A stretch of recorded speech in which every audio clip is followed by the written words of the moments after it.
ఇక రాష్ట్ర ప్రభుత్వం ఎన్నికలు ఇచ్చిన హామీల మేరకు క్వింటాకు వరికి 500 రూపాయల బోనస్ తక్షణమే అందించాలని బీజేపీ నాయకులు డిమాండ్ చేశారు. మంచిర్యాల జిల్లా దండేపల్లి బీజేపీ కేంద్రంలో వరికి 500 రూపాయల బోనస్ ఇవ్వాలని నిరసన కార్యక్రమం చేపట్టారు. అనంతరం తహసీల్దార్కు వినతి పత్రం అందజేశారు. ఇక కాంగ్రెస్ ప్రభుత్వం కేవలం సన్నవడ్లకే బోనస్ ఇచ్చి రైతులను మోసం చేయాలని చూస్తుందని బీజేపీ నాయకులు ఆగ్రహం వ్యక్తం చేశారు. ప్రభుత్వం వెంటనే స్పందించి అన్ని వడ్లకు 500 రూపాయల బోనస్ ఇవ్వాలని బీజేపీ నాయకులు నిరసన తెలిపారు.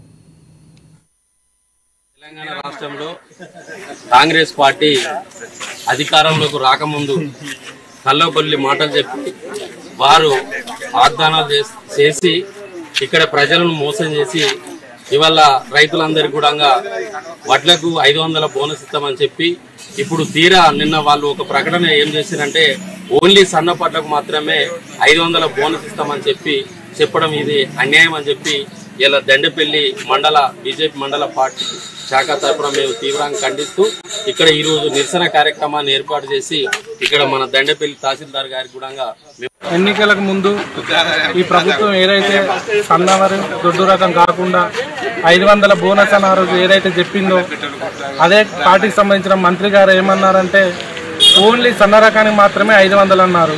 కాబట్టి దీన్ని మేము బీజేపీ పార్టీ కిసాన్ మోర్చా తరఫున ఖచ్చితంగా సన్న మరియు దొడ్డు